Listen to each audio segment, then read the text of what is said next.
We are back. It is episode 77 of the Hockey Cards Gongshow podcast. My name is Josh. I'm here with Troy, back in Minnesota. We're here. We're ready. Normal show. How's it going, Troy? It's going well. Just got home from baseball practice, and now it's time to go. Time to record. Big show today. Lots going on, of course, with the NHL playoffs. Couple news and announcements before we get started real quick. This Saturday, our next part, I guess part 5 of Hockey Cards 101, with special guest Rob Gerard, who's better known as sports card therapist, where the topic will be on healthy collecting habits. So again, our 101 series is geared towards new collectors or anyone that just wants a refresher on sort of the basic concepts of hockey card collecting. Been working really hard on that one and excited for everyone to hear it and to hear your thoughts on a little bit of a different topic, something that's not addressed, I guess, every day in the hobby. So very excited about that releasing this Saturday.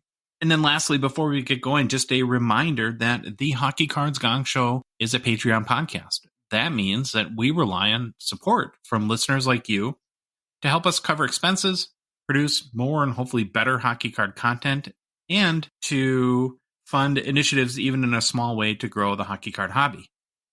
Right now, there's still time to take advantage of our out of 99 support level tier. Be one of the first 99 supporters of the Hockey Cards Gongshow podcast for only $5 a month. Not only do you support us, you also get access to the Hockey Cards Gongshow Discord server, which we are on daily and can join the community there. It's super easy to support us. You can go to our website at hockeycardsgongshow.com. There's a Become a Patron link right on the homepage. Otherwise, you can go to the Patreon website at patreon.com. There you can search for Hockey Cards Gongshow. There's a link in the show description for whatever podcast app you're listening to us on right now. And finally, in our social media, particularly our Instagram and TikTok, we have a link tree that has the link to our Patreon there. Troy, since our last show, we have 2 new supporters that we want to give our heartfelt thank you to, Megaron and KingsFan0551. Thank you guys very much for supporting our show. It really means a lot. All right, man, you ready for the game plan? On today's show, we begin with the greatest NHL player to wear number 76, followed by the greatest NHL player to wear number 77. We then have a special playoffs edition of Who's Hot and Who is on the Struggle Bus, followed by a Hobby Stars playoff pricing update. Then it's off to hobby news and new product releases. We end the show with our PWCC Weekly Auction Hockey Cards preview and the Listener Mailbag. All right, Josh, we have a 2-for-1 special since we didn't get to do the greatest NHL player to wear number 76 last episode, as we did our sort of off-the-cuff episode talking about the Toronto Spring Sports Card Expo. 2-for-1. On today's show, we are going to do number 76 and 77.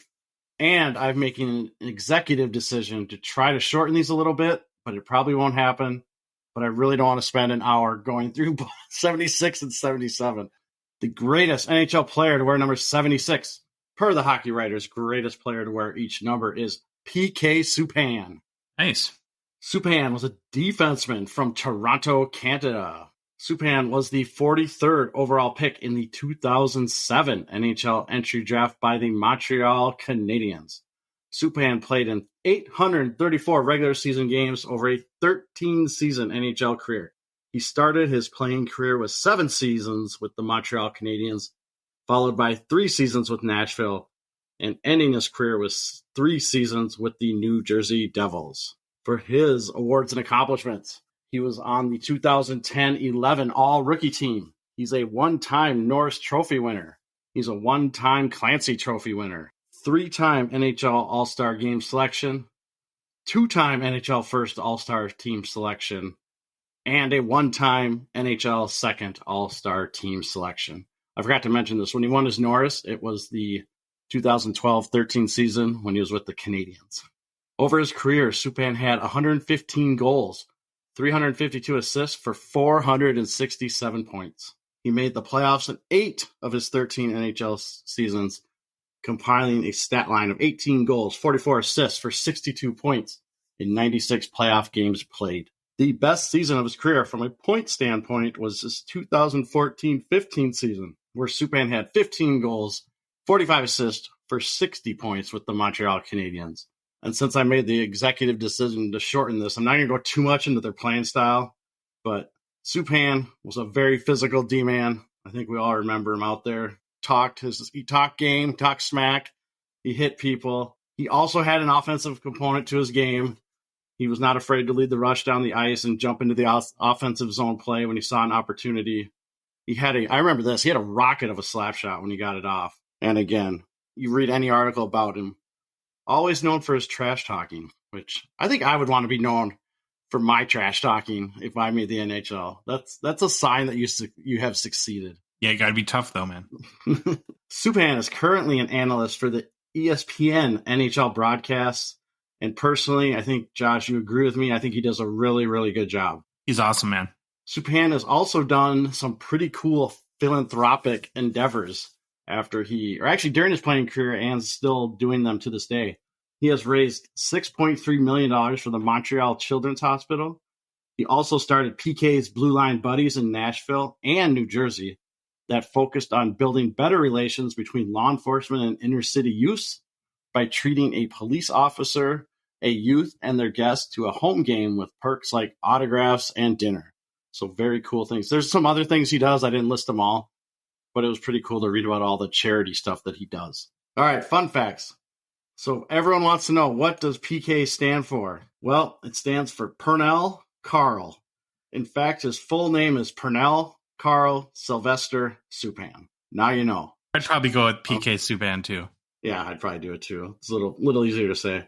On March 20th, 2011, Subban became the first Canadiens rookie defenseman to score a hat trick in a game, which of course came against the Minnesota Wild.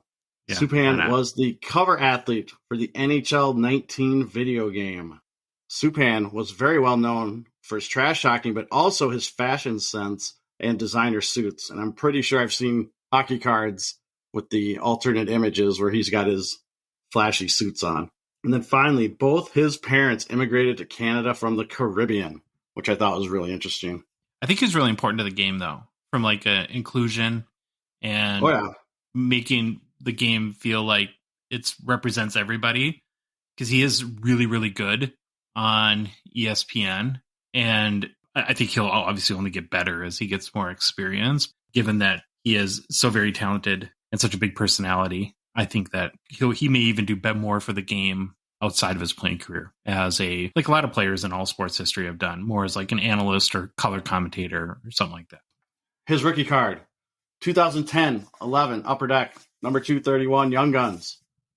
PSA 10 has a pop count of 167, a gem rate of 47%. There have been a handful of sales of this card in 2023, and the price ranges from $66 to $109 USD. So if you want it, you can grab it. It ain't going to cost you that much, and it does sell. It does sell every once in a while. It's not like they're flying off the shelves, but pop count of 167, but you can't find them. So that's what we got for PK Subban. We got to keep rolling. Number 77, the greatest NHL player to wear number 77, per the Hockey Writers, the greatest player to wear each number, is Ray Bourque. Or as I like to call him, Raymond Bourque. Let me give him his proper name. Can you make the argument he's the second best defenseman ever? Well, you could probably argue he's the first or the greatest defenseman ever if you wanted to. You could have a good argument. Okay. All right.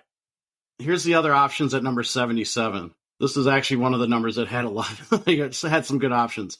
You had Paul Coffey, Victor Hedman, and Phil Esposito, along with Ray Bourque at number 77. Wow. So that is star-studded. A little stacked. Yeah, a little stacked there and star-studded. All right, long-time listeners will remember that both Josh and I had Ray Bourque on our individual Mount Rushmore list of NHL defensemen.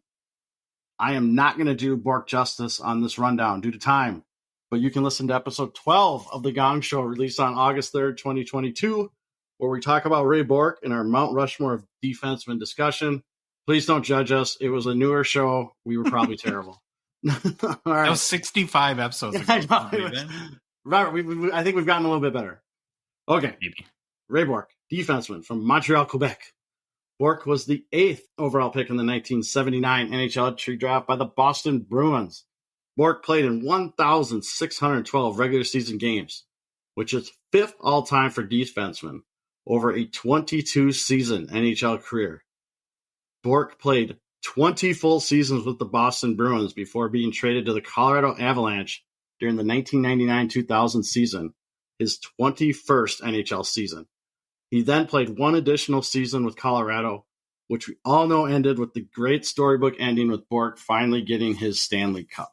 All right, I got to take a breath on this one. Awards and accomplishment. Hall of Famer. One-time Stanley Cup winner. What a way to go, though, right at the end. Yep. Rookie of the Year. Calder Trophy winner. 5-time Norris Trophy winner. 1-time Clancy. 19-time All-Star. He made the All-Star game every year of his career the game was held. 13-time NHL First Team All-Star selection. 6-time NHL Second Team All-Star selection. Finished second twice for the MVP award. Named to the 100 greatest NHL players list.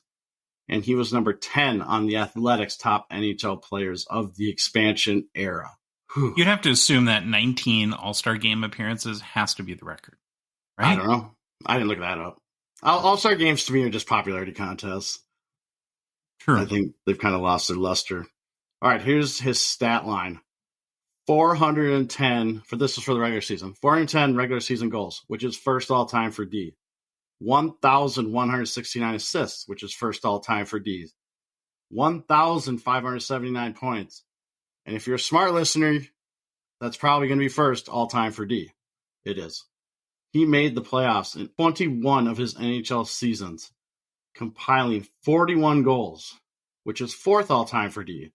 139 assists, which is first all-time for D, for 180 points, which is third all-time for defensemen, in 214 playoff games played. Do you think in the next 20 years we see a defenseman score 500 goals? Yes. I kind of do too. The way the game's going. Mm-hmm. Best season of his career from a point standpoint was his 1983-84 season, where Bourque had 31 goals, 65 assists for 96 points with Boston. Bourque is one of the greatest players to ever play in the NHL and arguably the best defenseman ever. So I put the little arguably qualifier in there for the rundown. Again, I'm not going to go over all how well he played the position, blah, blah, blah. We go back, find our, I said it earlier, the Mount Rushmore, where we talk about him. Fun facts. Bruins and the Avalanche have retired his number 77, which is crazy because he only played at Colorado a little over a year, or a little over one season. But cool honor to have it retired by both teams.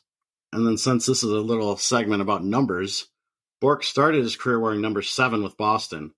In 1987, when Boston decided to retire number 7 to honor Phil Esposito, Bourque came up with the idea to wear his number 7 jersey during the ceremony. He skated up to Esposito and took off his number 7 jersey and gave it to Esposito as a gesture of surrendering the number to Esposito. Underneath his number 7 jersey, Bourque had a number 77 jersey on, which became his new number. That's awesome. Yeah. I remember, I don't know if I saw it live, but I remember seeing footage of that. That would be a viral social media moment. Oh, yeah. On Twitter and Instagram if that happened today. Holy cow. All right, his rookie card is a 1980-81 OPG, number 140. PSA 10 has a pop of 32 with a gem rate of a paltry 2.62%. Most recent sale was on March 3rd, 2023 via the PWCC Vault for $7,800 US. Are you tired now? Do you need a nap? That was I'm a little tired. twofer. I'm a little tired. My mouth's a little dry. I got a pop here to drink, but holy cow, You did good. You made it. A lot of information. You're a warrior, Troy. Okay, we're going to go to Who's Hot and the Struggle Bus, a special playoffs edition.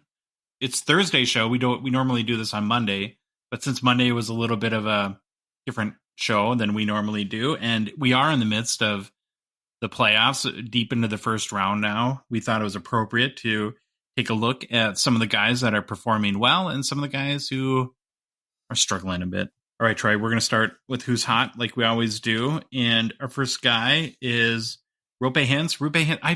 I said Rupe, and then I got corrected to Rope, but then I watched the broadcast and they say Rupe. See, I'm all twisted up again. It's all dialects. It's all says it one way in one country, some way in another country. That doesn't excuse that we're always wrong, but sure. However you say his name, he's playing pretty dang good The 26-year-old Finnish centerman for the Dallas Stars is feasting on our Minnesota Wild, Troy. To this point, he is leading the NHL in scoring in the playoffs with 4 goals, 7 assists for 11 points in 5 games played. Not surprisingly, Hintz leads the Stars in both goals and assists so far in the playoffs. His 11 points also, Troy, has set a Stars franchise record for the most points in a series. And there's at least 1 game left to play. Hopefully more than that, but there's at least 1 game left to play. For the season, Hintz had 37 goals, 38 assists for 75 points in 73 games played. Now, I know, Troy, this is not a math show. I'm pretty sure it's not a math show. But I do think that is more than a point per game, which is pretty good. It's his best season of his career, beating the 72 points he tallied in 2021-22. He did that 72 points in 80 games and had 75 points in 73 games. This year, the Stars are killing the Wild on the power play.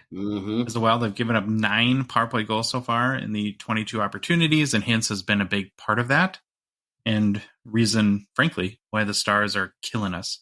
From a hockey card point of view, he is a 2018 Young Guns, and his PSA 10 popped 357 with a, okay, you ready for this, Troy? I think we have a new gem rate record. 82%. That's pretty high. That's now imagine if you're the guy that sends one into PSA and you get a 9. You're like, really? 18% chance of not getting a gem hit. Anyways, this card last sold on April 25th for $80 US. It is, though, up 42% in the past 2 weeks and down 8% in the past 3 months. So being rewarded for leading the NHL in playoff scoring, of course. I would say, Troy, if you have a Hintz Young Gun PSA 10 and you're thinking of selling, given it's up 42% in the past couple weeks, now is probably a pretty good time to do it. Strike while the iron's hot, as they say. Yeah, I was going to say, if you bought this right at the beginning of playoffs, might be a good idea to sell. All right, you got the next guy who's hot. All right, here we go. Igor Shesterkin. So I had to think about Igor Shesterkin a little bit, because what's crazy about him is he's the reigning Vezina Trophy winner. But I feel the consensus around the league and the pundits was that he had somewhat of a pedestrian regular season. We didn't hear that much about him. However, if you look at his stats during the regular season, they weren't that bad. He had a record of 37 wins, which put him 4th for goalies, 13 losses and 8 overtime losses with a 2.48 goals against average, which was 9th, and a .916 save percentage, which was 10th. And he had 3 shutouts in 58 games played. So besides the wins, yeah, it probably was a pedestrian kind of season. Not a lot of hype for him this year during the regular season. But guess what? Shesterkin has come to play in the playoffs, and he's kind of regained that form that we expected of him when he had his Vezina Trophy run last year. In the playoffs, and this stuff always is crazy to me, he has a record of 2-2, which you're like, oh, well, that's great. But he's got a 1.44 goals against with a .941 save percentage. Even with those 2 losses, he's still playing super well. And actually, I heard a stat today, I think it was about Ottinger. There's 200 NHL goalies that have played 10 or more playoff games. Ottinger has the highest save percentage of any of them. He's number 1 in the playoffs for save percentage. And he's only 6-6, I think, in playoffs. Jeez, yeah, you're right. It's the lot less goals scored in the playoffs. Defense really tightens up. Yeah, that's just crazy to me. But anyways, okay, back to Shesterkin. Obviously, I think if the Rangers are going to beat the Devils, they need Shesterkin to keep playing well. And that's kind of a Captain Obvious point. And this I thought was interesting, too. Jack Hughes has scored 3 goals in the series against Shesterkin and has scored 8 goals against Shesterkin in his career, which is the most of any player against Shesterkin. So I don't know if that doesn't bode well going over the rest of the series if Jack Hughes is on the ice and could score against him. I think it was last game on a breakaway, Jack Hughes made him look a little silly. Yeah, I remember that. I don't know what he was doing. It's like his brain didn't connect with his body, and he kind of just almost froze. Yeah. It was really weird. All right, Shesterkin. We love his Young Guns because it's a goofy one. It was a 2019-20 SP Authentic. It was an Upper Deck update, so the Young Guns is not in a flagship release. It's actually in 2019-2020 SP Authentic. The PSA 10 of his Young Guns has a pop of 357 with a gem rate of 40%. Recent sales in April of this year have gone anywhere in the $275 to $320 US range.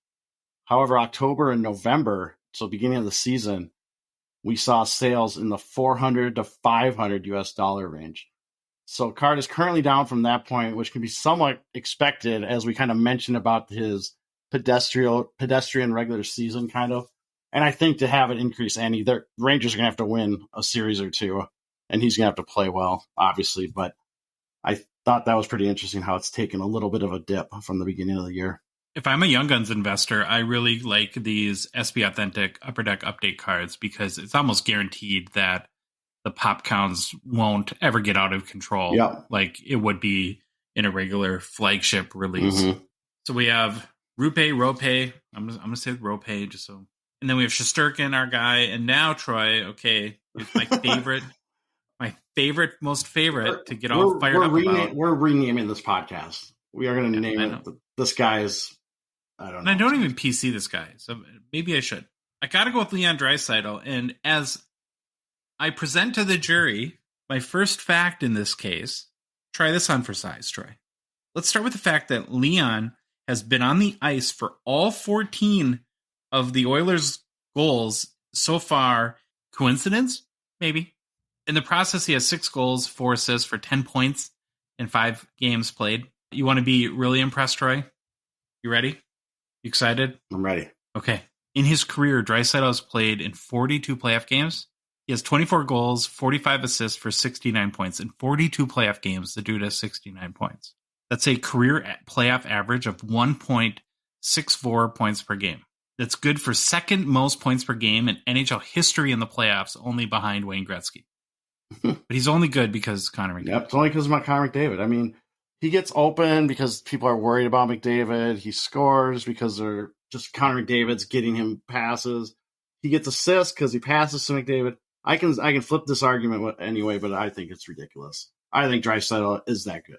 And I know that, and again, just what we're talking about, you're never going to win an argument that he is better than McDavid. Of course, he's not.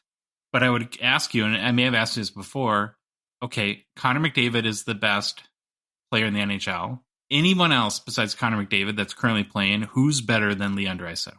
Leon Draisaitl. I'm a Draisaitl Bobo, man. Oh, me too. I think it's just time for us to acknowledge just how critical Leon is to McDavid achieving ultimately what he needs to reach that upper tier legendary status, a Stanley Cup. Both of them, I think, are integral. I think you take either of them off the Oilers and they're not winning. But you have to acknowledge, as good as McDavid is, he needs a player like Draisaitl to help him get over the hump. Nobody ever wins a Stanley Cup by themselves, of course. Anytime you mention, it's just so funny because anytime you mention or you try to stand up for your guy, pump his tires a little bit, yet you always hear what we talked about, right? Always, he wouldn't be as good without McDavid. Or you think Draisaitl was good, Evgeny Malkin. Malkin was really, really good at the beginning of his career. Him and Sid teamed up for lots of Stanley Cups. Draisaitl and McDavid have won nothing. So all that I get. But when you look at point production, I just don't think that there's any way you can make the argument that Draisaitl is not a superstar, is not in the same level as McDavid, Ovechkin, Crosby, and Matthews. I'm calling for it. I'm calling for a congressional investigation. I want all the major news outlets, I don't care if you're Fox News or CNN, to be reporting on this immediately. I just think he's that good. Do you think he should be on the same level as like an Austin Matthews or? Oh yeah, in that there's nothing. If your only argument is because of McDavid, I think that's a terrible argument. Just look at his body of work. We've mentioned it many, many times on this show. Also, he's the best passer in the NHL. I've watched Edmonton and watched him pass, and no one passes like him. He's so good. He plays through pain. He's playoff hero. All that stuff. I think he is definitely a superstar. At some point, the numbers just don't lie. Just look up the stats, right? That's all you have to say. Draisaitl is a 2014 Young Gun, his PSA 10 pop 705, 60% gem rate. Last sold Troy for $800 US on April 25th. It's up 24% in the past 2 weeks. Love to see that. But it is down 14% in the past 3 months. So it's not, a lot of these guys took like a big swoon, it looks like, before the playoffs. I feel like this card at $800 should be $1,000 Young Guns all day long. but I guess that is only good news for people that collect Draisaitl. Oh. Prices are low. Hintz, Shesterkin, and Draisaitl are the marquee for who's hot. And now to the struggle bus.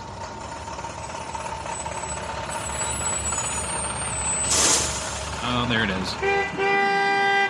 Oh, God, Troy. This is a tough one.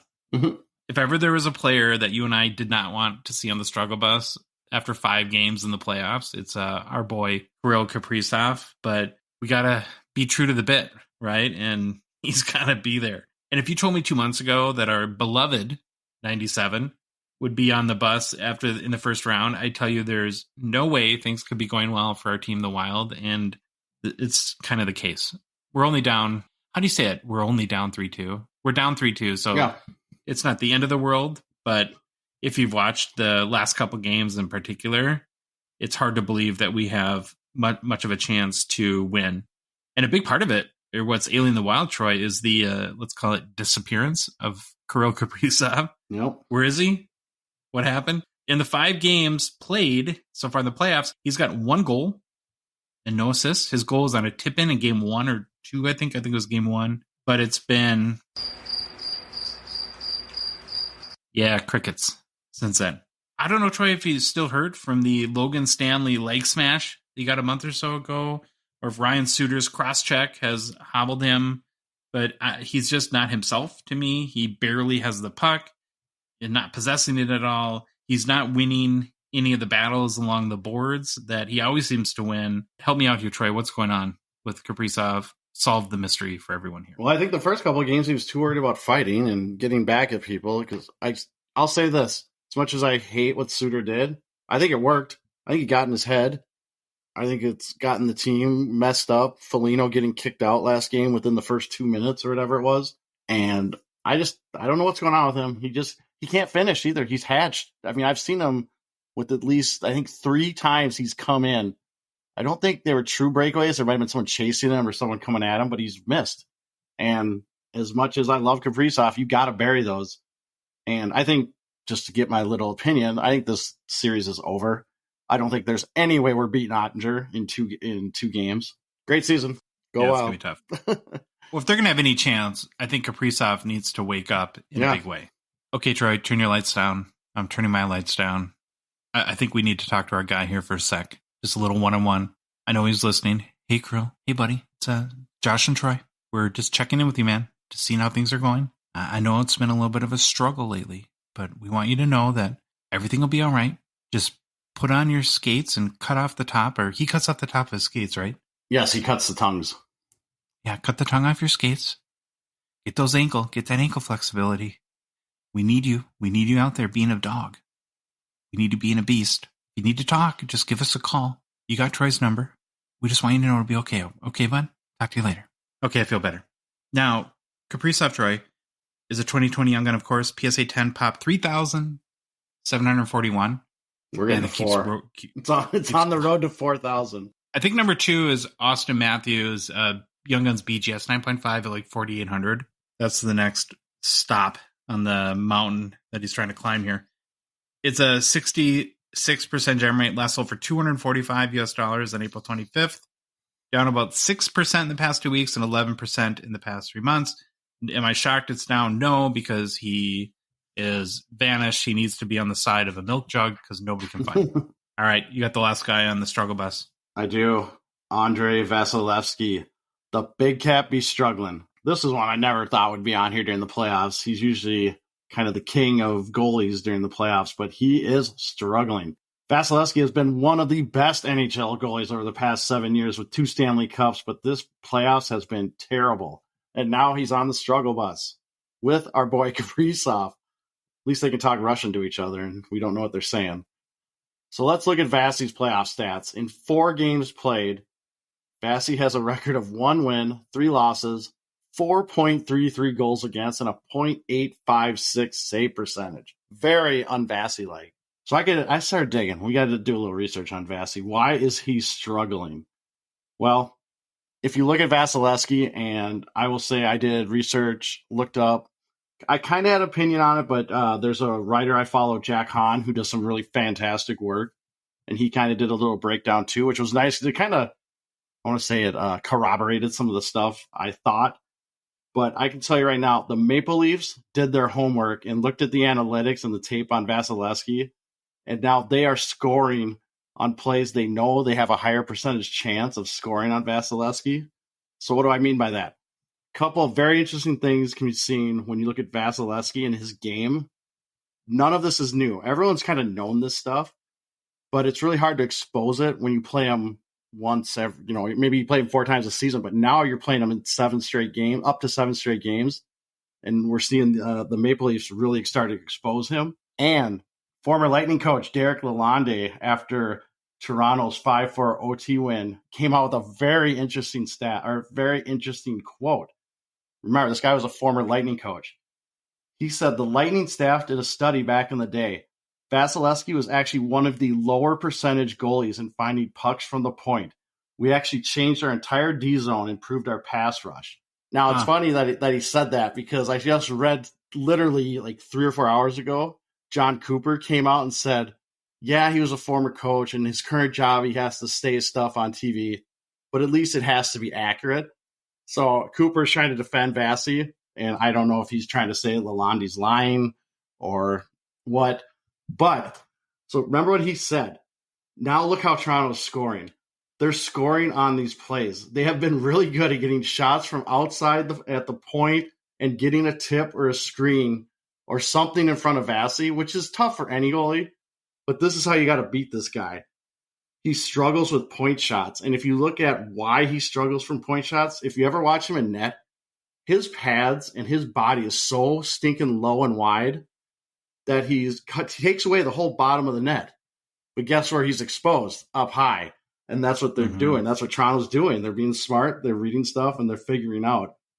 We got like Morgan Riley sniping him. And yeah. You're right, because I'm not a goalie mind like you, Troy, of course. But I have noticed that on all these shots, that these bar shots or point shots, he's not even moving. Yeah. They're just going right in the corner of over his, what is it, his glove side or blockers?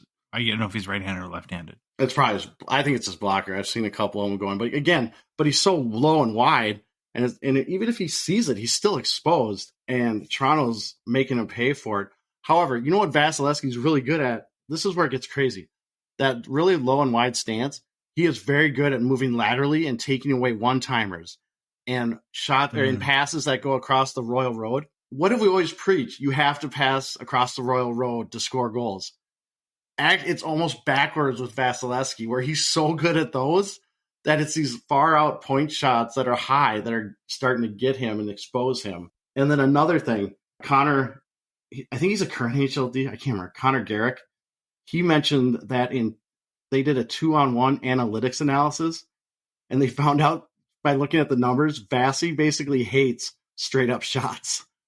And it's just crazy, the stuff that's kind of coming out, and Toronto's using all this analytics to their advantage, and you see it on how they're scoring. So I think it's a fascinating case study. But again, he's a straight up shot. Just he doesn't like when they're coming at him and they're just going to go one-on-one with him. Oh, yeah, oh, really? And it's a very interesting case study. Again, he's Vasilevsky. He's one of the best goalies that we've seen in the last 7 years, 10 years, whatever you want to call it, 2 cups. But spot is well deserved. It's been struggling. All right, his rookie card. 2014-15 Upper Deck, number 478. It's a Young Guns. PSA 10 has a pop of 191 with a gem rate of 51%. With recent sales have been in the $400 to $500 range. This is definitely down from July and August. Right before the season, this card traded in the $700 to $800 US dollar range. And there were even some $900 to $1,000 sales in May and June. Kind of a big drop going on with Vasilevsky. But, well, there was a lot of people last spring assuming another cup, I think. Well, it's hard. Toronto, I had to search for a little bit, but they're the 3rd oldest team in the – or sorry, not Toronto, Tampa Bay. They're the 3rd oldest team in the NHL. At some point, that age just – they don't – I mean, it's really weird because they at 5-on-5, I think they've looked all right. It's a weird series, but good for Toronto. I don't think Tampa Bay is the old Tampa Bay. It's now, 3 games in 1. Can Toronto do it? Can the city get some life? not have a complete meltdown. So go Toronto. All right, that was our special edition playoffs. Who's hot and the struggle bus. Want to move in quickly, Troy, to some pricing updates for, let's call it hobby stars, hobby elite that are playing in the playoffs. When we do who's hot in the struggle bus, it allows us to highlight the absolute guys crushing it and some of the guys really struggling. But there's lots of other players that are not only playing well, but that I think people want to kind of get a sense of where their values are at now that we're 4 or 5 games, depending on the team, as at this point into the playoffs. And so without going too fast and just machine gunning numbers, I want to kind of just run through and do some quick hits on some values of players that we're all kind of following and interested in. We'll start with Connor McDavid. He is a 2015 Young Gun. His PSA 10 is pop 2,507, 52% gem rate. Current value, Troy, is $3,000. That's about flat over the past 2 weeks and seems about kind of the bottom of the range where his Young Guns trades at. I think they'll need to win a series or two for that to really start spiking, but that's just my opinion. Yeah, I feel like his card is always 3,000, 3,100, 3,200. It's right in that range every time I look. Then you have Austin Matthews next. 2016 Young Gun PSA 10, pop 2,913. The 71% gem rate. Current value $918.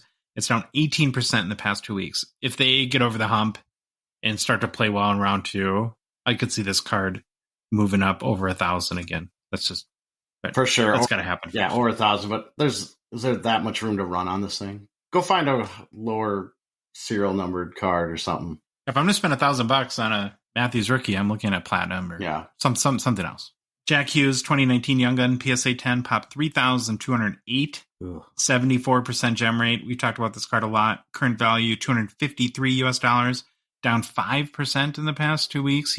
Now they did start 0-2, but he does have 3 goals. So I think if they go game 7, that card moves up a little bit. But this is another one that we don't recommend buying unless you just want to have it and collect it. Not a good investing card. Find something else. Jason Robertson, playing pretty good against the Wild. I wouldn't say great, but holding his own.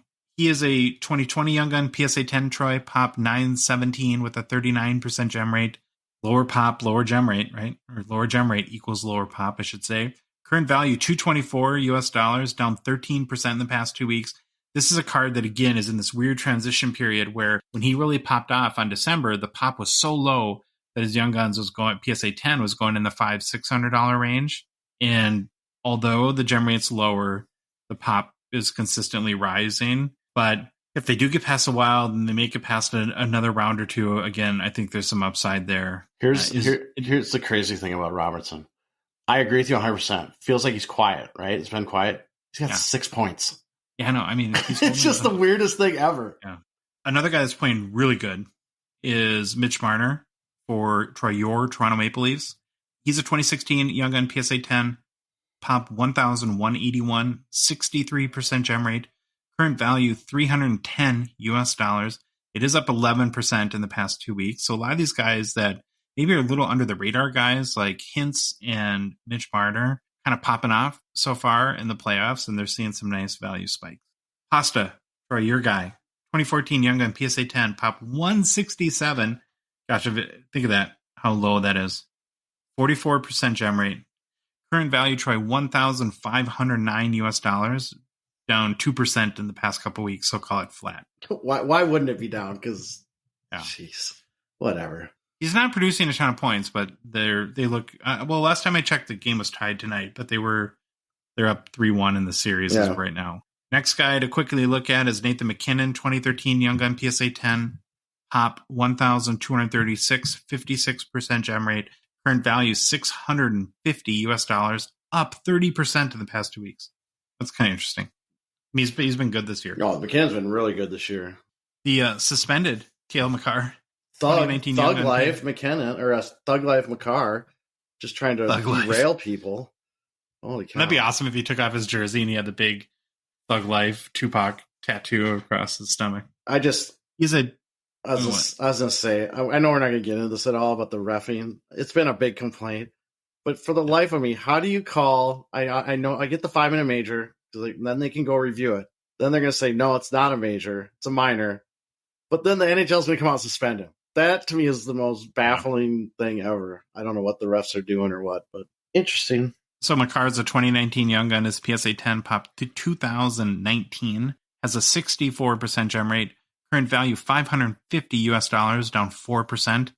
In the past 2 weeks, he's struggled with injuries a little bit this year, especially at the end of the season. Last guy, Troy Patrick Kane, 2007 Young Gun PSA 10, popped 356, 36% gem rate, current value $1,008 US.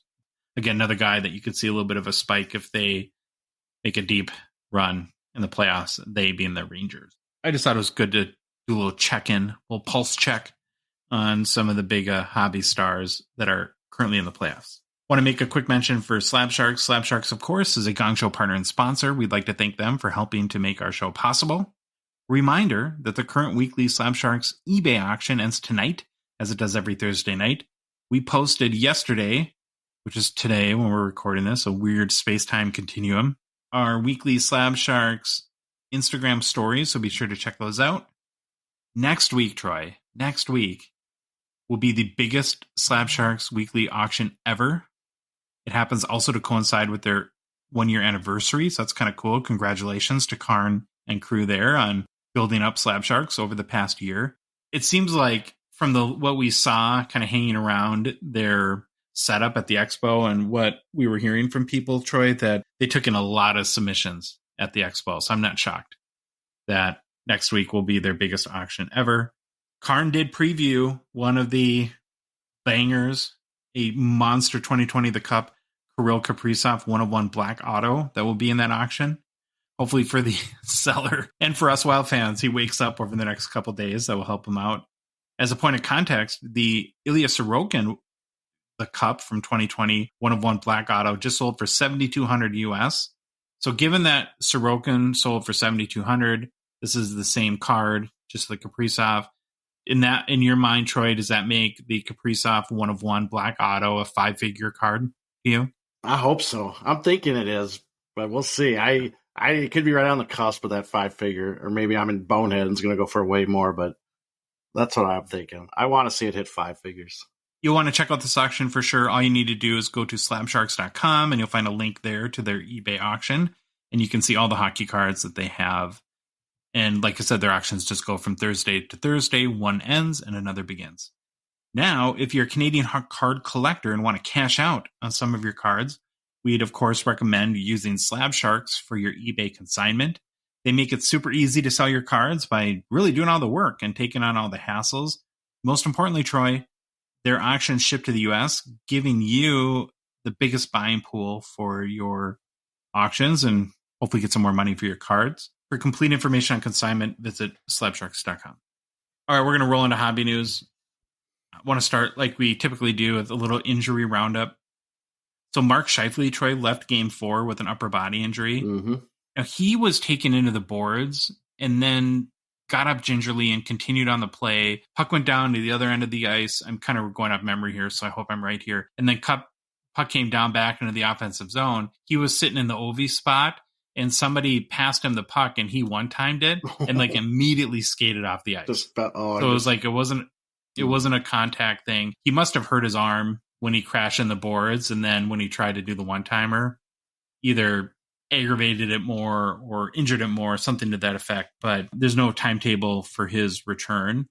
More bad news for the Jets is Josh Morrissey is out for the remainder of the first round with the lower body injury. So anyone that's hoping for a little upset Jets over the Golden Knights, it's going to be a lot tougher, of course, without Scheifele and Morrissey on the ice. Last update I have is after that scary hit on Joel Pavelski by Matt Dumba, Pavelski is skating for Dallas, and according to them, will be a game time decision for Game 6. At this point, I don't know why you'd rush him back. They're doing fine without him. I think they just moved like Tyler Seguin into a spot, and they're killing us. So, okay, so kind of out of nowhere, I hadn't heard anything about this, but yesterday, Upper Deck launches a new platform for digital trading cards called Evolution. I haven't spent like hours and hours on this, maybe similar to NBA Top Shot, if anyone had ever invested into that. Troy, in my mind, it's a really interesting move, and I'm trying not to rush to judgment, and I'm not really sure what to make of it. I've been kind of letting it soak in over the past couple days. So to describe it maybe a little bit better, it's somewhat similar to ePack, except where in ePack, some of the cards are digital, some are physical that can be transferred to ComC and then sent to you. Everything is digital in Evolution. And so that's kind of, now you have like, you can buy regular boxes, you can do bounty programs on Upper Deck Bounty, you can do ePack and now Evolution. Part of me wonders, is there too much brands going on here and not enough maybe distinction, where maybe some people are going to be confused primarily between Evolution and ePack, but you can go from like ePack to ePack while you're on Evolution. I didn't look vice versa, but yeah, I don't know. That's the marketer in me wonders how you're going to sort all that out in the minds of the customer. And then the other thing that's really interesting to me about this is kind of the timing of it. Crypto and NFTs have really taken a beating in the past 18 months. I go back to Troy in the height of the pandemic, like when NBA Top Shot really took off. There's a couple things going on that Upper Deck doesn't have the advantage of right now. First of all, cryptocurrency was super hot, right? You had Bitcoin and Ethereum and all these other coins setting almost daily value records. Then you also had this situation in supply in sports cards where nothing was available. People were lining up at Target to try to get like a box of random cards for a sport they don't like. You just couldn't buy sports cards. So to satisfy maybe some stimulus money that had been built up and just the demand for sports collectibles, I think a lot of people gravitated to NBA Top Shot. Well, now that NFTs have taken a beating, like I said, crypto prices have taken a beating, and you can buy sports cards whenever you really want. It seems like the timing is a little weird to me. What do you think? Okay, so these products, though, they are not on a blockchain, right? They are not an NFT. I don't see anything in the news releases mentioning that, so I'm trying to separate if it's truly on a blockchain or is it just a digital-only product. I don't think Top Shot's on a blockchain. Because, yeah, you can't transfer it out of their... Okay. Like it's like a walled garden. It's kind of like if Apple did an NFT, if that makes sense to you. Yeah. Right? They keep everything in their walled garden. Yeah. I mean, these things... So maybe NFT, but then if it's not an NFT, now you're inventing another thing. Well, I mean, there's... Topps has the, what is it, Topps Skate? It's like the digital trading cards for kids. I don't understand this product enough, but I did, of course, buy 2 packs because I'm like to throw my money at it and see what it is. I do like the component where you can actually go transfer it to ePack and then use it to get physical cards, right? You can trade this. I think you can trade these with people. And if in a trade, if you want to get a physical card, not of the one you got, the digital thing, you can get like other cards, I think, if someone wants to make a trade for your digital product. Maybe I'm saying that right. Maybe how many people are they going to confuse with that, though? It's like, well, look at me. Well, I'm not the best test case, but it is interesting. I don't know. It's probably not my thing, but it was interesting to buy a couple packs and see the actual cards. Are they calling them cards? I don't even know what to call them. Yeah. Digital collectibles. Digital collectibles. Yeah, I bought 2 packs too, and I got John Carlson and Jamie Benn. I think they're base cards out of 320, so everything is limited. Yeah. I guess that's an okay thing. I would have hoped for better players. You got what? Stamkos and Getzlaf base cards. Oh, you did better than I did. And this is one of the things that I don't want to poo-poo because it's maybe not my jam. I don't like doing that. Just because I don't prefer it doesn't make it bad or dumb or stupid, but I just don't understand it. But maybe the people at Upper Deck have done some demand studies, or there's younger people that this is more their thing. Yeah, they do. I mean, they do have an about evolution, some of the key features, but I feel, I don't know. I feel it's not for me. But again, like you said, I don't want to poo-poo it. I think there's probably an audience for it. Obviously, like you kind of just mentioned again, that maybe Upper Deck knows something or did feedback from customers, and this is what they wanted. Well, part of me wonders, like, well, how will this inherently compete with ePack? Mm-hmm. Where ePack's kind of grown on me is this idea of having the mix of the digital and physical card too. You can keep it digital and just trade it on ePack. And then for the hits, not the base card. Yeah, if you don't want the base, but ePack's great.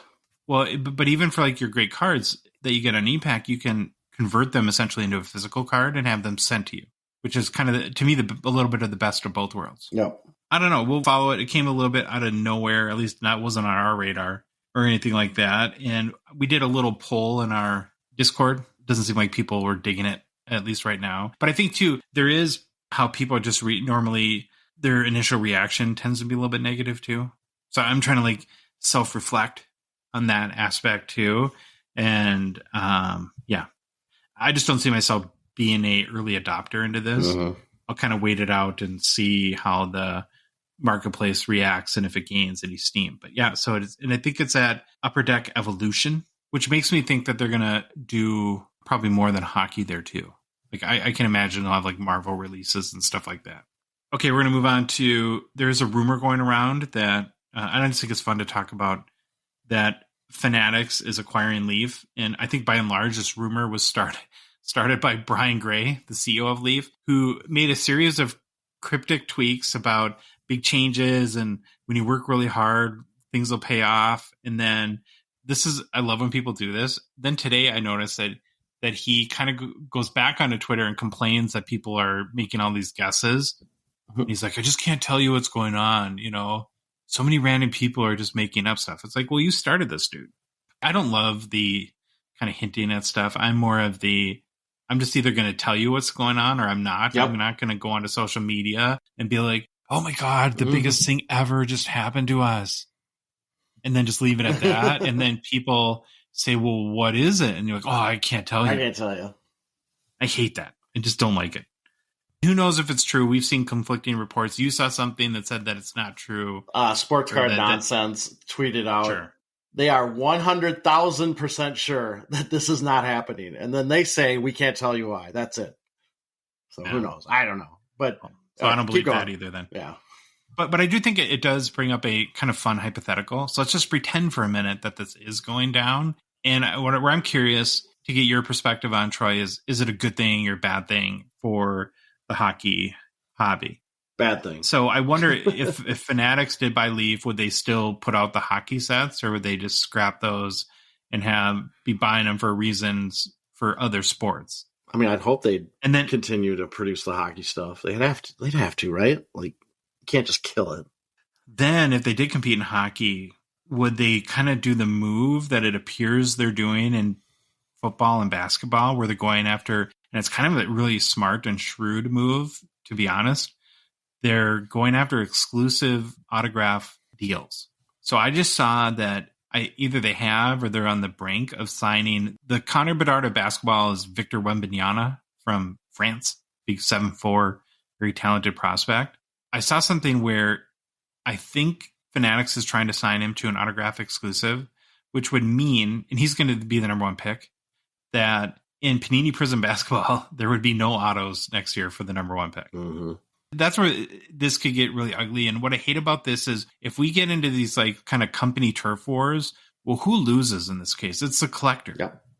Because if I can't buy a licensed basketball product, if I love basketball, that has the autograph of the number one pick in it, that's dumb.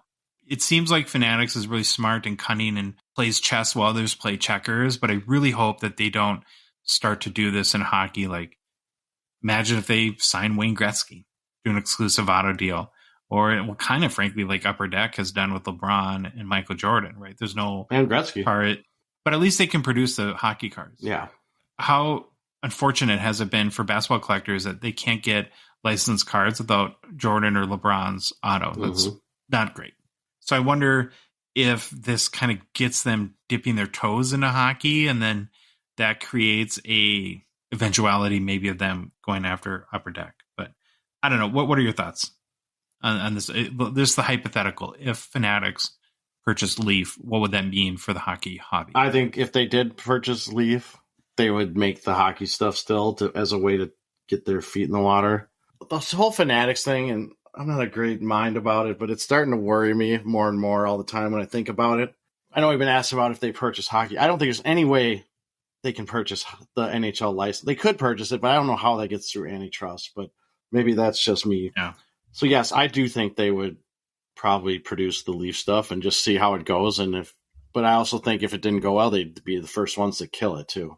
The other thing I thought of, I just don't know enough about Leaf, but I know Leaf does tons of like auto memorabilia cards. Maybe they have a huge stockpile of game used jerseys, bats, sticks, footballs, whatever, or autographs banked up from retired players that maybe Fanatics just wants to buy those assets. You mean from from the sporting goods stores that they go buy those from and say that they're game worn? I'm just kidding. Is that a thing? Research Brian Gray and Leaf, and you'll find some stories on. Okay. Maybe not everything's up to snuff, but it's all rumor. Obviously, you do your own research. Remember to send your hate mail to care of Troy at Hockey Cards Gongshow. So, you know what's funny? I remember Brian Leaf because I think it was either last year. Brian Gray? Or Brian Gray. Brian Leaf. That's about it. Brian Leaf. Brian Gray. Was it last year at either the Beckett Summit or Mint? Or it must have been Beckett. They had Brian Gray up there leading a women in the hobby or women in, I can't remember what the panel was, women in the hobby. And he's the one leading it. And it says, how tone deaf are you? You're having this panel on women in the hobby and you have this guy being the moderator or even up on stage. Like, come on. Yeah. All right. Last thing in hobby news, Troy, the NHL announced the 2023-24 Global Series. This next one will occur in Stockholm, Sweden, your favorite town. Been there. This upcoming November 16th through 19th, of course, at the start of next year's NHL season. The 4 teams slotted to travel to Sweden are the Red Wings, Maple Leafs, Senators, and our Minnesota Wild. Nice. Games will be Detroit versus Ottawa, Toronto versus Detroit, Minnesota versus Ottawa, and Minnesota versus Toronto. Are we moving there? Is Minnesota moving there or what? Why are they going to play 2 games over there? Each team plays 2 games. That's how they roll in the Global Series. I think it's a good thing that NHL is sending a couple of original 6 teams, a lot of big market teams, not just the teams that have less of a fan base. I think in general, too, this type of event is great for the game and exposing the NHL to new fans. I do, Troy, though, wish that the NHL would actually do this more. I'd love to see 2 to 3 of these series happen all over the world in a season. What are your thoughts on that? I know the players probably hate it unless you're from Sweden. I'm wondering how many Swedish players are on each of these teams, if that's kind of the catalyst because they have the most Swedish players. I know we have, Brodin. Is Wallstedt Swedish? Because next year he'll be playing for us, right? I think. Don't we have the most Swedes? Because we might have. We do probably have a lot of Swedes now that I think about it. Eriksson Ek, Brodin, the one of the guys we just traded for at the deadline. Oh, yeah. I can't remember his name. Lundqvist, right? Yeah. Do you know actually what rink they're playing at? Just if you remembered seeing it, or did they even announce it? Oh, here it is. Yeah, it's on the. I found it. Avicii Arena.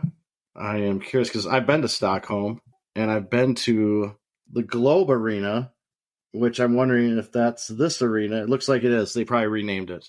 So I've played hockey in the arena that they're playing at, which is pretty cool. I think our guy Philip Gustafsson is Swedish too. So I like it. I do like it from a fan perspective. I from a player's perspective, they hate it.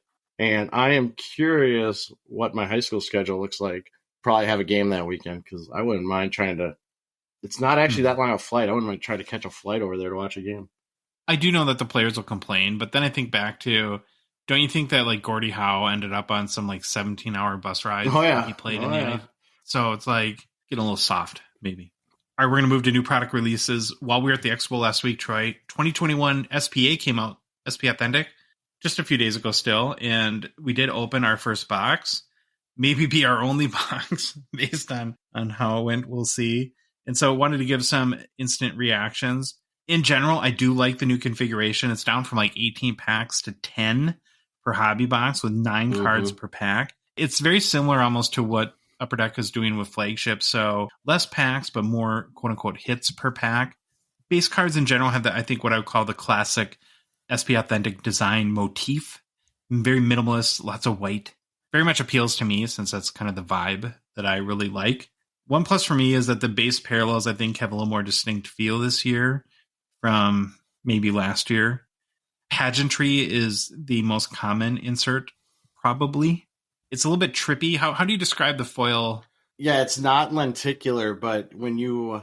But it kind of moves. They really did the card. A cool... I don't know how popular they are, but they did really do a nice job on the design. Because when you turn the card, it almost looks like the background is moving. It's really cool. Maybe I'm just not enough of a linguist, but I'm still struggling with the word pageantry on that card. I just don't know how it fits, and maybe it's a me thing. I don't even know if I understand. What's the definition of pageantry? I always thought it was like a gala or formal or something like that. Hey, guess what? Great question for our guests that we're going to have on. Yeah, Tony Sirianni next week. Definitely ask him about that. As I compare and contrast this year's SP Authentic and last year, I think one of the biggest differences I feel, and this is a good thing, it doesn't feel as much as a one-card box like it did last year. If you pulled your Future Watch Auto and maybe pack 2 or 3 in 2020, it kind of felt like the box is over at that point. Just throw the rest out. And I, at least in the box that I opened, I was interested, and I felt there was some excitement in every pack. Even if the cards aren't worth a lot, it just kept my attention better, if that makes sense to everyone. Biggest disappointment so far for me is that there seems to be a number of redemptions for Future Watch Autos, especially on some of the big ones. Yeah, there's been a lot. Look at the breakers, a lot of stickers, a lot of redemption cards being posted. That's a big bummer if you hit Zegras or Cider Raymond especially to get a redemption on those guys. Just to look, Troy, the initial top selling Future Watch Autos out of $9.99, of course. These are all raw. So Caulfield right now, not a big surprise, is leading the way in like the $1,100 to $1,200 US range. I've seen Mason McTavish was an inscription at $725. I don't know if I saw a sale on a regular one. So probably regular one in the $500 or so range, I would guess. Zegras, of course, is a redemption. That's $550 plus US. Mo-Cider redemption, $500 to $550. I've seen those sell for. Lucas Raymond, another redemption. Gotta keep saying that word. $500 or so US. I'm surprised Raymond, the initial sales, that's got to come down. I think he just did not have a good year. Yeah, well, I was going to say, I think the next one surprises me even more. Oh, Michael Bunting, 300. That seems US. That could just be one buyer, though, too. That seems odd. I saw Jeremy Swayman, a couple sales in the 250 to 300 range. That seems about right for me. And then there's kind of a group that I would Cole Perfetti, Quentin Byfield, Spencer Knight, Shane Pinto. I'll go for about the 200 US range. The only other kind of interesting card from a secondary market value perspective is, and I really like these cards, the Future Watch Acetates. I've seen Zegras, Byfield, Cider, Logan Thompson sell in the 200 to 300 range. I'm sure Caulfield would be about in the 500 range. Then, Troy, I did see a number of sales, and probably like 3 or 4 kind of big Future Watch Auto patch sales. So those are out of 100. None of them were paid for. Really? Why? Zero. That's weird. That's no bueno. I will say this. You opened, our box and saw the cards. I came over and looked at them. But I will say this, looking online, I do like the Future Watches. I think they look great, the patches. But I don't know why I didn't know this. Quentin Byfield has a nasty signature. It's really sweet. If you look at it, I didn't look it up. Look at his signature. It's really cool. It's like the cursive Z, which is a Q, and then it's his name, but then he's got his number in the name. It's really cool looking. I saw in a breaker, I can't remember who the player is, but the breaker said that, I think it was Moose actually, I was watching her break, and with his signature, he did like the smiley face with the 2 dots for the eyes and then the smile. I don't think I like that. I don't know if that was... Would you be mad if... Yeah, if you got like a happy face? Here, I'm going to try to find it too. Maybe maybe I was dreaming of Quentin Byfield and his...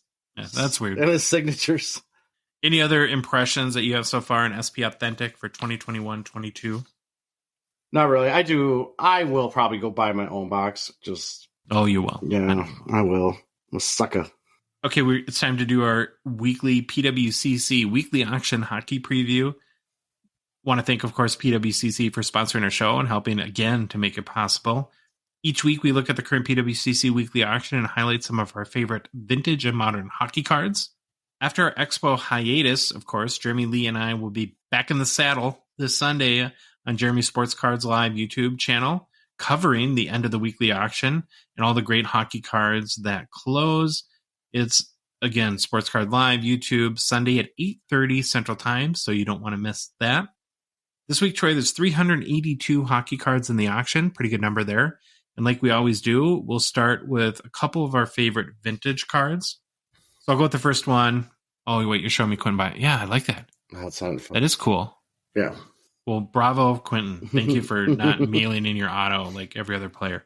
Okay, back to PWCC Weekly. On the vintage side, the first card we're going to highlight is a 1969 OPC Gordie Howe, no number, PSA 9, top 192 out of 666 total graded. You think Gordie Howe might have been a big deal in 1969, Troy? He had 3 cards Wow. in the 69 OPC set, number 61, 93, and 215. The number 193 card is his quote-unquote Mr. Hockey card, for which there is a more common error version that is missing the number. So that is hence the no number card, this one in the PWCC Weekly Auction. Interesting that the error without the number is more common than, so they must have fixed it at the end of the run. There's only 128 total graded with 5 PSA 9s for the card where the error is fixed and the number is included. It's a portrait style card with Howe in a Red Wings jersey with a yellow border around it that almost has like that mirror look where they have like lights all around the mirror. And then there's a Mr. Hockey banner kind of behind his head in there. This got me curious so there's a 1969 Gordie Howe Mr. Hockey kind of banner card. And it got me thinking, when did he get the nickname Mr. Hockey? So I honestly, Troy, spent a good hour plus searching, Googling, reading articles about Gordie Howe. And at no point could I find when and where and by whom he got the Mr. Hockey moniker or nickname from. So if anyone knows that, I would really love to know and ask you to message us. And it would have been 18 years into his career by that point. So it's not a shock that he already had the nickname. But like I said, I'm kind of curious did it happen after 5 years? Did it happen after 10 years? So would love to know the answer to that. Okay, so when you add it all up, it's a really cool looking card. It's in great condition, PSA 9. Neat story with there is a no number error. And it's not so rare that it's super expensive. It's a great card if you want a nice old Gordie Howe on the cheap. So 1969 OPC Gordie Howe, no number, PSA 9, last sold, Troy, for $336 US on March 26 was also its all-time high. As a comparison, going back to the corrected card with the number, all-time high for PSA 9 on that card, again, that's a pop 5, was $2,195 US in August of 2011. So, 12 years ago. What's the current bid, though, on the no number PSA 9 pop 192? $155 US. Yeah, good price. Really cool Gordie Howe card. All right, you got the next vintage card, Troy? Yep. I am pandering to our Toronto fans with this one because since Toronto's overtaken as our number one city, I got to pander. I have to pander to them. This card is the 1966 Topps Hockey George Armstrong, number 84, PSA 7. So here's the deal. I saw the card, the player's name, and the team, and thought this looks interesting. As I had heard of George Armstrong, as I knew he passed away recently, I just looked it up. It was 2 years ago. And I knew that he was a pretty big deal in Toronto. I didn't know how big of a deal he was. He's actually such a big deal. He is a legend and is honored on the Toronto Legends Row Monument. And if you look in the show notes, Josh, I included a little picture of it because it's in front of the Air Canada Center, and it looks pretty sweet. That is cool. I'm putting my flag in the ground right now. Fall Expo. I'm going to go 2 days early to Toronto, and the Leafs better be playing because it'll be in November.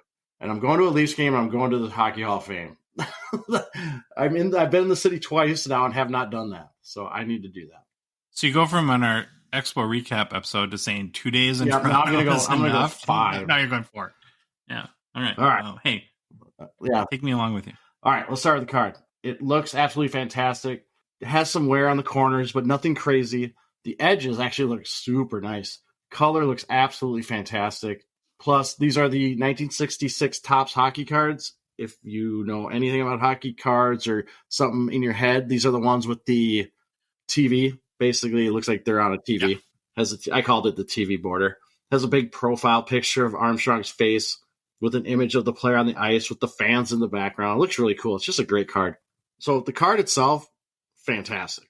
Now I wanted to look up and do a little quick bio on George Armstrong. Very quick bio. Played all 21 of his NHL seasons with the Maple Leafs. He's a Hall of Famer, 4-time Cup winner, 13 seasons as the Maple Leafs captain, had 296 goals, 417 assists for 713 points in 1,188 games played. He scored, this is a great fun fact, he scored the last goal of the original 6 era. Wow. So he scored the last... Right, pulling the heat like usual. He scored the last goal in the Stanley Cup final, and then the next year was expansion. I love that. I love that fun fact. And Armstrong had native heritage and was nicknamed Chief. In fact, Armstrong was the first player with native heritage to score a goal in the NHL. I wonder how that's viewed today. Like a First Nations person, right? That's a proper term now or is it indigenous? Is it indigenous? I don't even know if native is. I should have looked. It was on the, I guess, Wikipedia. I shouldn't probably take that, but maybe indigenous heritage is a better way to say it. Yeah, very cool. Fun fact. Yeah, very cool. Most recent sale of this card in a PSA 7 grade that I could find was $210 on February 27th of 2022 via Terapeak. Current bid, $76. If you had to guess, what percentage of U.S. hockey fans know who George Armstrong is? Not a lot. I'd guess less than 25%. Yeah, and he's a legend. I mean, just even that short bio, you could tell right away. I mean, 21 seasons with the Maple Leafs, you're going to be a legend. I don't think they keep you around for 21 seasons with them if you're not doing something right. But yeah, this card is really cool. Yeah, legendary. Okay, next card, Troy, 1989 Sports Illustrated for Kids, Wayne Gretzky. I love it. PSA 8, which is a Pop 9. Yeah, were you a big fan of the Sports Illustrated? Oh my gosh, yes. I had a subscription. I probably had this card. So I don't know, maybe I threw them all away, but my parents were pretty good about keeping everything, but I couldn't find it. I went over to look. I probably had a subscription for, I don't know, 3-4 years. Oh, I did for sure. Yeah. I remember getting the magazine, and I liked the regular Sports Illustrated better because I felt like it was more mature to read it as like a 12-year-old when I for sure got this issue in 1989 and would have had the Gretzky card in there. Love these cards. It's very nostalgic for me. So I guess that's a reason why I would be interested in collecting them. Biggest question, though, I have, Troy, admittedly, on these cards is the grading. Yeah, how do you so grade it's a PSA 8, Pop 9. I get you can grade centering and surface, but how do you grade corners and edges given that they're perforated? I don't. And I even went and looked at I couldn't find a Gretzky PSA 10, so I went and I found, I think it was a Charles Barkley from that same sheet, a PSA 10, and I couldn't tell that big of a difference between the Gretzky PSA 8 and the Barkley PSA 10. This is like this card is like a true argument for like Tag, what they do, right? When you do the photoscopic imaging thing. Because I don't know, anyone else are just looking at it like, it looks, their perforation looks really nice. It just cracks me up that these cards are graded. Totally forgot to comp it, but it's a really cool card. And probably not that much. I'm sure it doesn't go for that much. Sorry, my bad there, but what's the current bid? $11. Whoa, I'd be in at 10. I'm not sure I'm in at 11. No, and who knows? I might bid on it because nostalgia's calling on this card for me. Okay, we're going to switch over to Modern real quick. First card that I picked out, Troy, is a 2012 Fleer Retro. So I went retro on Modern. Okay, I like it. It's a Fleer Retro Thunder Noise Boys. Noise Boys. You love the Noise Boys. I love the Noise Boys. Alexander Ovechkin, BGS 8. It's one of my favorite inserts, so I had to add it. The Noise Boys inserts came in 1 out of 132 packs in the 2012 Fleer Retro set. There were 25 players on the checklist, with Ovechkin, of course, being one of the 25. The Noise Boys insert, Troy, has its roots, as some of the South may say, in basketball, going back to Skybox basketball in 1998. Top sale ever for any Noise Boys insert was a 1998 Michael Jordan PSA 10 that went for $33,600 US in February of 2022. Hockey insert set from 2012 Fleer Retro is obviously a tribute back to those cards of the late 90s. It's an OV, really cool insert, pretty rare. I couldn't find a BGS 8 sale, and Troy, there's only 7 sales of this insert to date in the Card Ladder sales history. There was a PSA 8 that went for $400 US this past November. A PSA 10 did go for $6,226 US in March 2022. So yeah, I mean, it's going to be, I think, closer to the $300-400 range for given it's a BGS 8. But what's the current bid? $110 US. All right, what's your modern card? All right, I don't know, the 2011 Upper Deck the Cup dual signature patches, Carey Price, and number 76 on the greatest NHL players list, PK Subban, auto DNA a 9, graded a 9, and it's the card itself is a PSA 8, and the card itself is out of 35. Okay, trivia question that I've already failed myself. Uh-oh. What does PK stand for? I can't remember. Pernell something. Yeah. Pernell. I think we both have Alzheimer's. Pernell Kern? Was that it?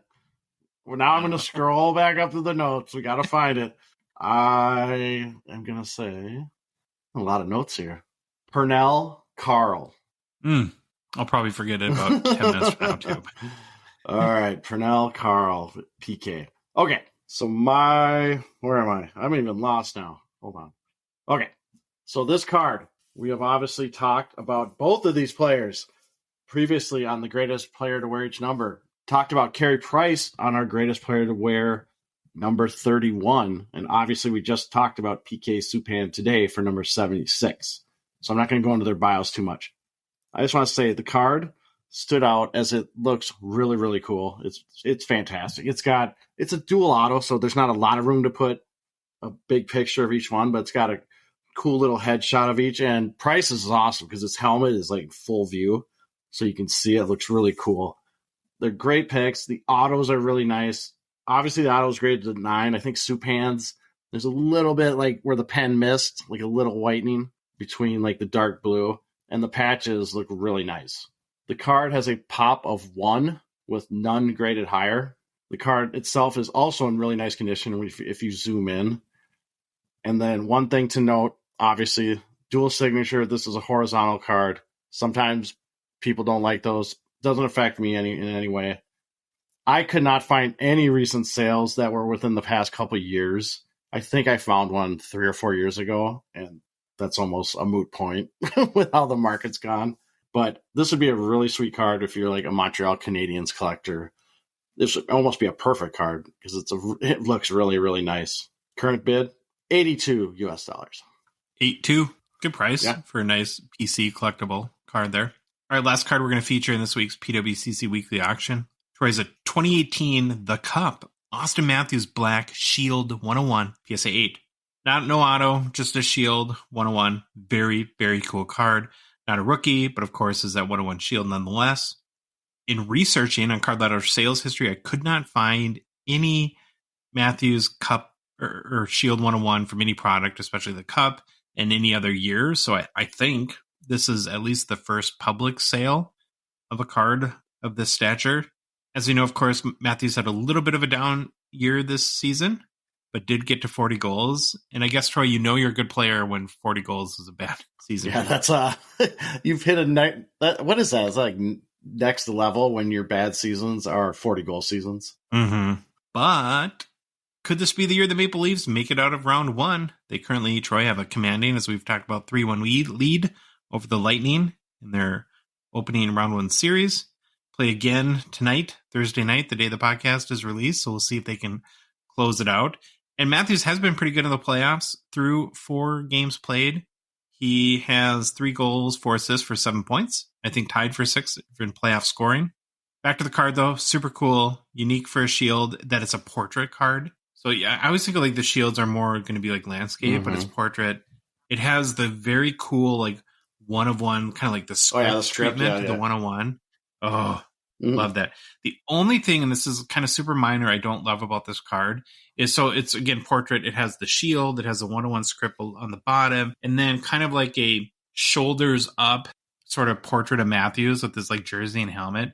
Because it's like shoulders up, the jersey's just white, and you can't see like the Maple Leafs logo at all. So it kind of looks like an image that you would see on like a Leaf card. Because there's no licensing or branding on it, even though it's a cup. I know it's a minor thing, but I don't know. That was distracting me a little bit. Again, haven't seen a card like this for sale, so really tough to comp. Current bid is what, like $2,000 you said earlier? $2,000 US dollars. No, I think this has a chance to be the top selling hockey card this week in the PWCC auction. Okay, mailbag time. Ready? I'm ready. We're going to start with Gongshow Discord, just hockey cards. Pre-pandemic, remember that? There's news of Upper Deck signing an agreement with the National Women's Hockey League, now the PHL. Is there any information of what became of that? So I took this one. I believe when he said PHL, he meant PHF, which is the Premier Hockey Federation, which is the new women's like spinoff of the NWHL. I did not know about this deal or even these cards, but it does look like they have released PHL cards in January of 2022 under the EPAC platform, centering around the 2022 PHF All-Star Showcase. And in February of 2022, they produced some game-dated moments cards, again centering around the 2022 PHF All-Star Showcase. There are definitely cards from these releases on eBay. I was able to find some for sale, but that's all I really know. I haven't heard anything else or couldn't find anything else about future PHF releases, but this really got me thinking. I hope they continue this license and continue producing these cards because I think it would be the coolest collection personally if I had the cards of players I coached. And some of them will go pro eventually. Okay, next question from Instagram, Panther Cards 00. Which show is better, / would you prefer to attend if you could only pick one? Toronto Spring Expo or Fall Expo? I'll go first. I'm going to assume, I didn't look at your answer, but we're probably very similar. I would choose the fall, but only by a smidgen, tiny margin. When I wouldn't even feel like the slightest bummed if I couldn't go to fall and could only go to spring. To me, it's like 1A and 1B versus 1 and 2, if that makes sense. Yep. Like they're so similar to me. I just think fall is at the start of the season, and that's where everyone's team has a chance at that point, and people are all excited. Yeah, I agree 100%. I said basically the same thing. I said, don't ever not go to the spring because you think it's less than the fall. They're both great. I agree with Josh's opinion 100% on this. Okay, next question is kind of a funny one to me. It's from Instagram, Maniac Hockey Cards. When are you going to make Gong Show t-shirts? So I'll go first. Well, without getting like too deep into mumbo jumbo. And then I think the other thing, Troy, is, and you and I have a really hard time grasping, I think, the fact that anyone would want to wear something with our name on it or logo. Like when we're at the expo and people say that they couldn't wait to meet us. It's like, who? Dino Ciccarelli behind me or something like that. So I don't know. I throw it out there. Go ahead and if you would genuinely be interested in some sweet Hockey Cards Gongshow podcast kind of merch, message us and let us know. Yeah, I'd be curious to see how many would actually want it. Yeah, I would say let us know. I don't know. Maybe soon. I don't know. Let us know. Reach out. Oh, how Brian Gray of you. Yeah. Why don't you tweet that? No kidding. It's ambiguous. Okay, next question from Instagram, 306HC. Here's kind of a fun question, Troy. If you had to cheer for one original 6 team for the rest of your life, which one would it be? So my parents are divorced. I lived with my dad in the summers in the Toledo area. He worked in Detroit. He was a sales guy and for his job had season tickets to the Red Wings. And so I got to go a number of times a year with him to Red Wings games. And for that reason, I would lean towards probably cheering for them. I think I'm changing my answer. I when I thought about this originally, I said I want the history, and I was thinking about it from a hockey cards perspective. I want the Canadians. I might have to learn French, though. But I think I've just talked myself into the Maple Leafs. Now that I've been to the city twice. Wow. I've been to the city twice. They're such a tortured franchise. I want to be there when they win the cup. I don't think it's going to be this year. I think it'll be in the future. I'm switching to the Maple Leafs. Plus, I like the emblem. Canadians are cool, too. I like the blue and white. I'm going Toronto. Plus, Toronto's closer than Montreal.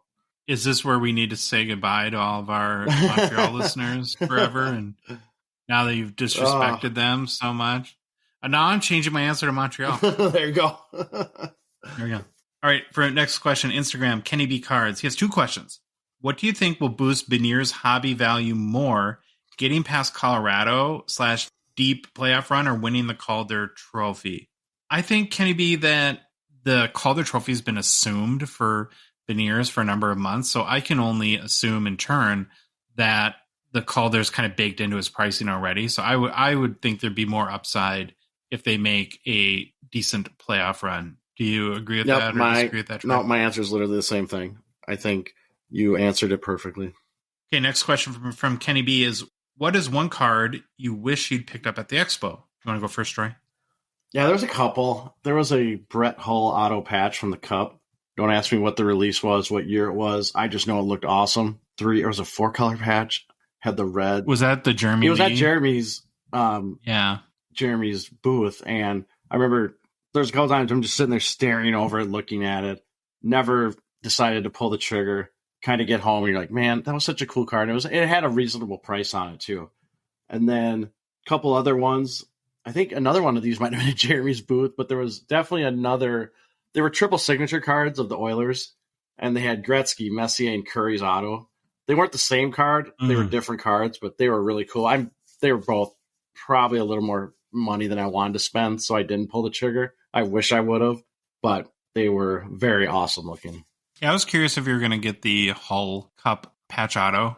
My thought was the card is amazing. Yeah. It's just super, super nice. But then I was thinking, is Troy really a Brett Hull guy? Well, he's got the Minnesota tie. He's got the... Yeah. I mean, but it looked awesome. Hall of Famer. I think you know who owns it. So if you decide that you want to work on a deal for that card, try to make something happen. Okay, next question from Instagram, Flips Cards.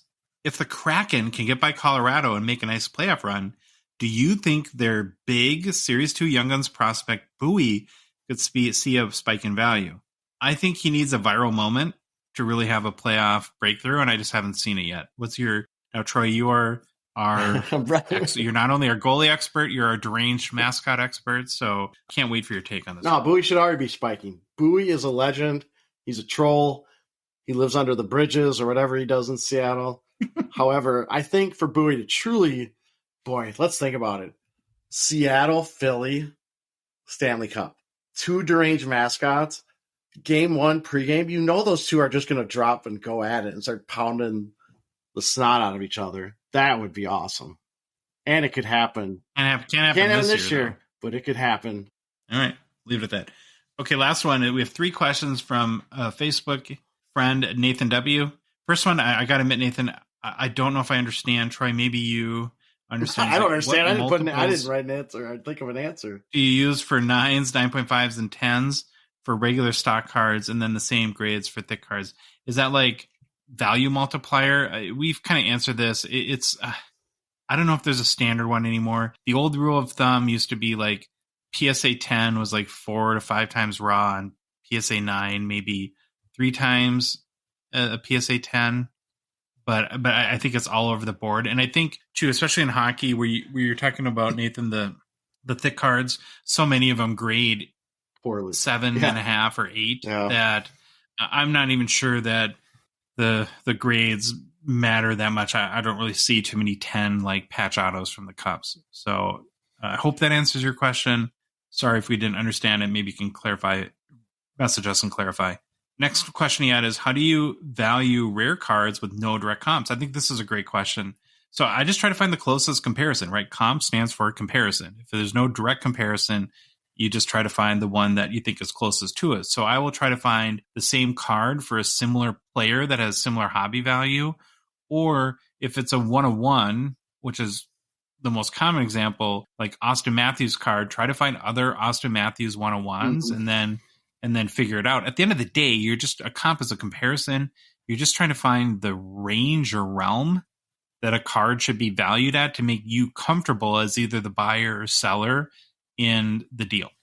It's not a perfect science. I agree 100%. All right, last question is, who are your top 3 breakout candidates for next season for each forward, defense, and goalie? It is a fantastic question. Honestly, Nathan, not really prepared to answer it. This is something that we're going to do extensive research and deep dives probably after the season as we get towards the off-season dip. The one guy that I'm already targeting, and I know for sure, and I've mentioned this before, is Tim Stützle. So to give you a little bit of a nugget, I would throw that one out. But is there any guys right now, Troy, that you're looking at for breakout candidate, or do you feel the same way? As we're more focused on the playoffs right now than I said forward Bedard, defense Faber, goalie Wallstead. You're such a mic drop, and Brock Faber is the defense from the Wild. Yeah. Goalie's with Jesper Wallstead and Brock Faber. I love how he plays. He's a great defenseman, but start using our tips or our what do you call them? The Gong Show rules, and start looking at his goal production. He doesn't score many goals in his past with the Gophers or anything, so that will be probably not happening. But he is a solid D, and he made a very good impression first couple games of the Dallas series. And in that you diss Matthew Nyes, your Minnesota Gopher, now on your favorite team, the Toronto Maple Leafs. You failed to mention That's it. true. Ouch. All right. Well, that is our Hockey Cards Gongshow podcast for this Thursday. If you like the episode, please leave a rating and review on Apple, Spotify, or whatever podcast app you listen to us on. If you love the show, and remember, I like the Canadians, even if Troy prefers Montreal. No, Toronto. We got every base covered. Yeah, I prefer Toronto. Oh, no, you prefer Toronto. But if you love the show and you want to support us and help us prosper, help us grow the show, you could consider a $5 a month donation. Join our out of 99 support level tier on Patreon. Super easy to do it. You can go to hockeycardsgongshow.com and click the Become a Patron link. You could go to the Patreon website at patreon.com and search for Hockey Cards Gong Show. There's also a link in the show description for whatever podcast app you're listening to us on. And if you need one more place, you can find a link in our link tree on our Instagram and TikTok profile. Be sure to follow us on social media, Instagram, Facebook, TikTok, Twitter, and YouTube. And Troy, the Hockey Cards Gong Show podcast is a production of Dollar Box Ventures, LLC. Have an amazing weekend. We'll see you all on Monday.